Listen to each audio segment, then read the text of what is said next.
merupakan lagu tradisional Jawa Tengah. Ya, negeri kita kaya akan kebudayaan. Selain melalui lagu daerah dan permainan tradisional, kita juga bisa melestarikan kebudayaan kita melalui cerita rakyat. Salah satunya akan saya ceritakan pada kesempatan kali ini. Penasaran bukan? Tapi sebelum itu, izinkan saya memperkenalkan diri terlebih dahulu. Perkenalkan, nama saya Konita Muazara El Hazimah. Saya bersekolah di SD Negeri 2 Pagar Gunung. Sudah tidak sabar kan mendengarkan ceritanya?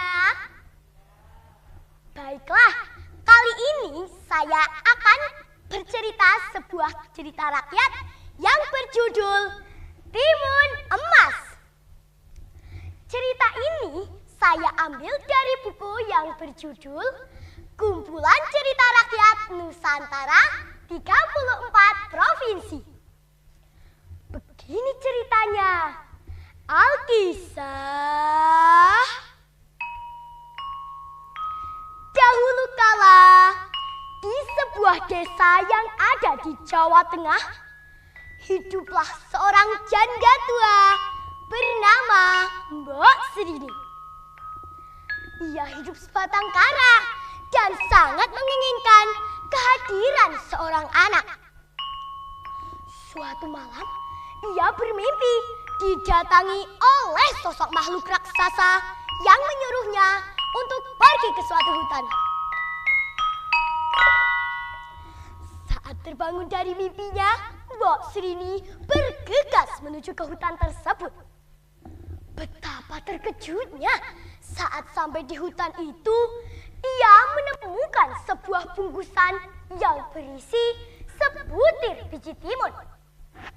Tetapi tanpa ia sadari, ada sosok makhluk raksasa yang datang di hadapan Mbok Srini. Ampun Tuan Raksasa, jangan makan aku. Aku masih ingin hidup. Hei janda tua, aku tidak akan makanmu. Bukankah kamu menginginkan kehadiran seorang anak? Maka cepatlah tanam biji timun tersebut.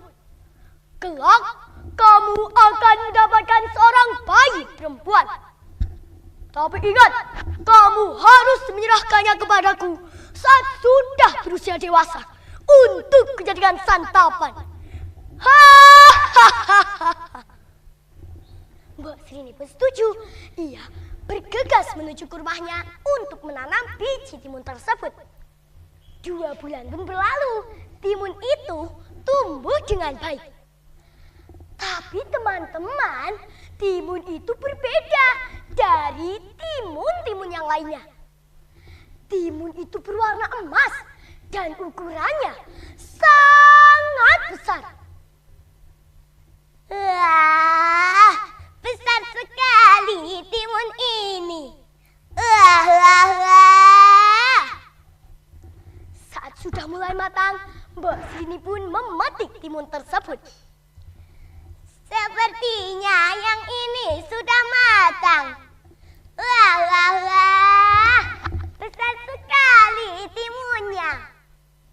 Tetapi betapa terkejutnya saat membelahnya, ia menemukan seorang bayi perempuan. Bayi? Di dalamnya ada bayi.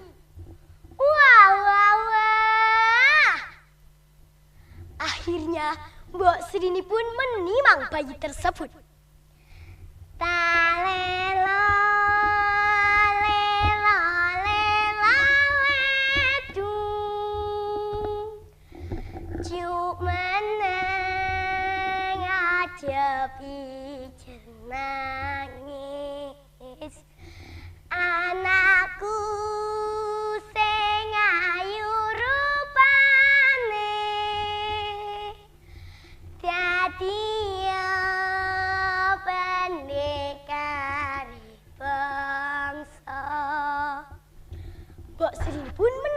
bayi tersebut dengan nama Timun Emas. Ia merawat dan mendidik Timun Mas dengan penuh kasih sayang. Hingga ia tumbuh dewasa menjadi anak yang cantik dan baik hati. Tetapi keesokan harinya, tiba-tiba raksasa itu datang. Hei janda tua, mana anak perempuan itu? Sudah saatnya untuk aku menyantapnya. Aku sudah sangat lapar. Maaf Tuan Raksasa, anak itu masih terlalu kecil untuk kau makan. Jika kau memakannya sekarang, dagingnya masih terlalu kecil. Bagaimana kalau 2 tahun lagi kau datang kemari untuk menjemputnya? Apa? 2 tahun lagi? Apa itu tidak terlalu lama, hei janda tua? Tapi benar juga ya, anak itu masih terlalu kecil untuk kumakan. Baiklah, 2 tahun lagi aku akan datang kemari untuk menagih janjimu. Saat raksasa itu sudah pergi, Mbak Srini langsung memeluk Timun Mas. Ia menceritakan semuanya kepada Timun Mas. Mendengar itu, Timun Mas tersentak kaget. Ibu, Timun tidak mau jadi santapannya, Ibu. Timun sayang Ibu. Iya nak, ibu juga sayang kamu. Tetapi 2 tahun kemudian raksasa itu datang kembali. Hei janda tua, mana anak perempuan itu? Kini sudah saatnya untuk aku menyantapnya sesuai perjanjian kita dulu.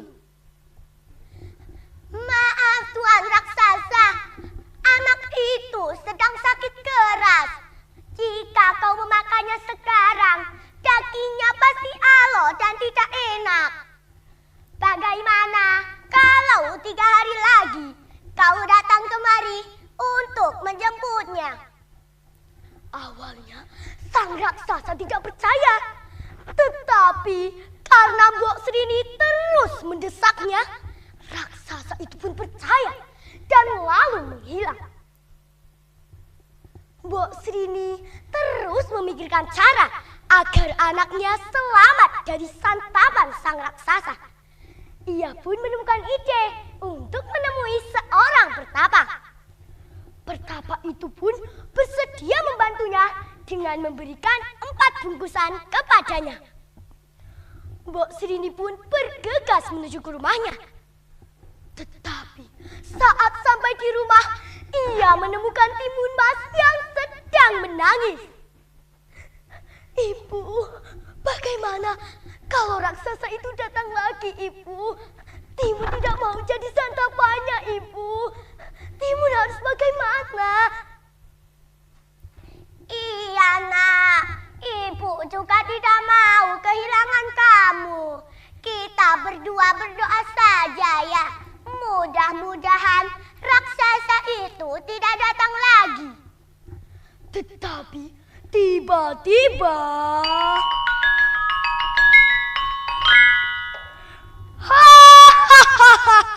hei janda tua, jangan kau sembunyikan anak itu. Aku sudah tahu kalau dia ada di rumahmu. Ibu, itu seperti suara raksasa, Ibu. Aku harus bagaimana, Ibu? Tetapi saat raksasa itu hendak menangkap Timun Mas, Timun Mas berlari dengan cepat kilat. Aduh, bagaimana ini? Tapi lama-kelamaan Timun Mas mulai merasa kelelahan. Sementara sang raksasa semakin dekat kepadanya. Akhirnya Timun Mas pun mengeluarkan bungkusan yang pertama yang berisi biji timun. Ia melemparkannya ke arah sang raksasa.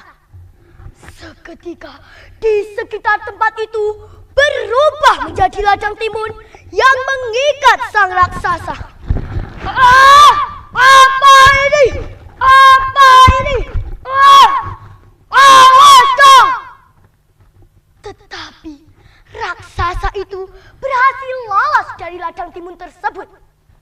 Akhirnya Timun Mas mengeluarkan bungkusan yang kedua yang berisi jarum. Ia melemparkannya ke arah sang raksasa. Seketika di sekitar tempat itu berubah menjadi ladang bambu yang runcing dan menusuk sang raksasa. Aduh! Apa lagi ini? Berani-beraninya kau! Tetapi raksasa itu berhasil lolos dari ladang bambu tersebut. Akhirnya Timun Mas mengeluarkan bungkusan yang ketiga yang berisi garam. Ia melemparkannya ke arah sang raksasa. Seketika di sekitar tempat itu berubah menjadi lautan yang dalam dan sangat luas. Apa ini? Air! Bagaimana ini? Tolong! Berani-beraninya kau! Tetapi lagi dan lagi raksasa itu berhasil lolos dengan merenangi lautan tersebut. Timun Mas mulai panik karena kali ini ia hanya mempunyai satu bungkusan saja. Aduh, bagaimana ini? Raksasa itu lolos lagi. Bagaimana ini? Ya Tuhan, tolong aku ya Tuhan. Akhirnya dengan tekad yang kuat, Timun Mas pun mengeluarkan bungkusan yang terakhir yang berisi terasi. Ia melemparkannya ke arah sang raksasa. Seketika di sekitar tempat itu berubah menjadi danau lumpur yang panas dan mendidih. Apa ini? Tunggu aku! Aku pasti akan menangkapmu. Kali ini tidak akan kubiarkan kau lolos dari kejaranku, Timun Mas. Apa ini? Tolong! Panas! Panas! Akhirnya raksasa itu pun mati karena tenggelam di danau tersebut. Timun Mas sudah mulai merasa lega karena kali ini ia sudah selamat dari kejaran dan santapan sang raksasa. Akhirnya Timun Mas dan Mbak Srini pun hidup bahagia di desa tersebut. Nah teman-teman, asyik bukan ceritanya? Pesan moral yang bisa kita ambil dari cerita tadi yaitu kita harus percaya dengan usaha dan doa. Maka pertolongan Tuhan pun akan menyertai kita. Jangan mudah menyerah ya teman-teman. Sekian cerita dari saya. Selamat siang.